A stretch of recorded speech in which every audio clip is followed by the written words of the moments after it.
बालमित्रांनो, बघा आज आपण एक छानशी बोधकथा घेणार आहोत. कथेचं नाव आहे कष्टाची कमाई. काय नाव आहे? कष्टाची कमाई. बघा एक गाव होतं आणि त्या गावामध्ये दोन चोर राहत होते. कोण राहत होते? चोर. चोर पाहिले का तुम्ही? पाहिलाय का? अरे बापरे, मी तर नाही पाहिला अजून. म्हणजे असं पकडलेला पाहिलाय, पण असं रात्रीच्या वेळी चोरी करताना असा नाही पाहिला. तर बघा त्या गावामध्ये दोन चोर राहत होते. आता चोर म्हणल्यावर त्यांचं काय काम आहे बरं? चोरी करणं. चोरी करणं चांगलं आहे का वाईट आहे? वाईट आहे. तरी सुद्धा चोर काय करतो? चोरी करतो. कारण त्याला त्याची अक्कलच नसते की आपण चोरी करावं का कष्ट करून खावं.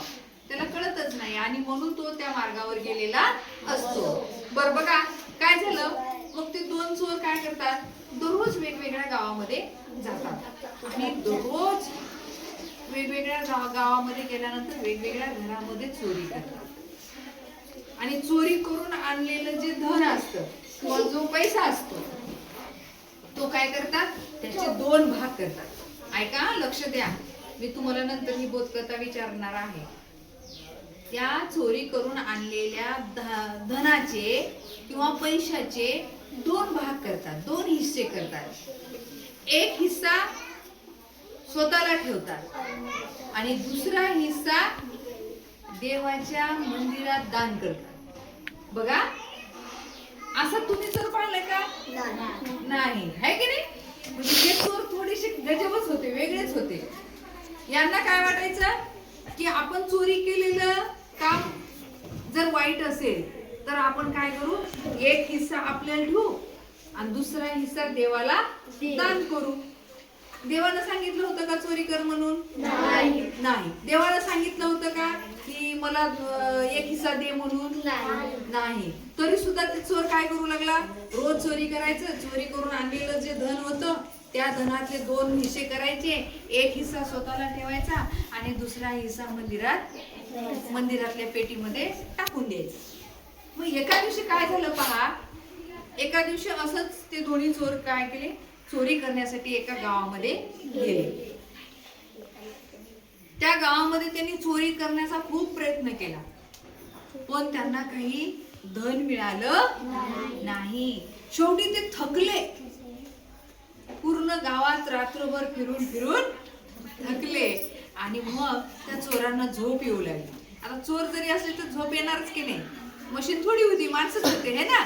आणि मग काय झालं, झोप येऊ लागली. मग त्या चोरांना वाटलं, बाबा आता आपल्याला काही चोरी करून धन भेटलं नाही, चोरीचा माल काय आपल्याला गवसला नाही, मग आज काय करू, आता आपण खूप थकलो, चला आता एका मंदिरात जाऊन काय करू, आराम करू. आणि मग ते गावामध्ये एक मंदिर होतं. त्या मंदिरात ते दोन चोर आराम करण्यासाठी गेले. आणि तिथं एक साधू महाराज बसलेला होता, संत होता.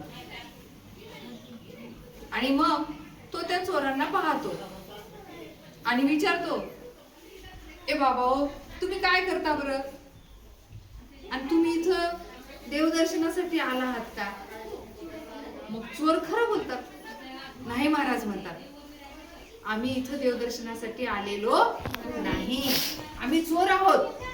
बघा चोर सुद्धा प्रामाणिक आणि किती खरं बोलतात. बघा, आम्ही चोर आहोत आणि आम्ही या गावामध्ये चोरी करायला आलेले आहोत. रात्रभर आम्ही पाहिलं सगळ्यांच्या घरामध्ये, आम्हाला कुठं काही गवसलं नाही आणि आज आम्हाला चोरी करायला काय मिळाली नाही आणि आम्ही थकलो आणि म्हणून इथं आराम करण्यासाठी मंदिरात आलो. मग साधू महाराज म्हणतात, अरे सगळं खरं आहे, पण चोरी करणं चांगलं आहे का वाईट आहे? वाईट आहे. मग चोर म्हणतात, वाईट आहे, पण आम्ही एक काम चांगलं करत आहोत ना. मग महाराज म्हणतात, काय चांगलं काम करत आहेत तुम्ही? अहो महाराज, आम्ही चोरी करतो खरं, पण चोरी करून आणलेलं जे धन आहे, हाताची घडी आला, चोरी करून आणलेलं जे धन आहे त्याचे आम्ही काय करतो, दोन हिस्से करतो. आणि एक हिस्सा जो आहे तो आम्ही स्वतःला ठेवतो आणि दुसरा हिस्सा जो आहे तो आम्ही काय करतो, मंदिरामध्ये दान करतो.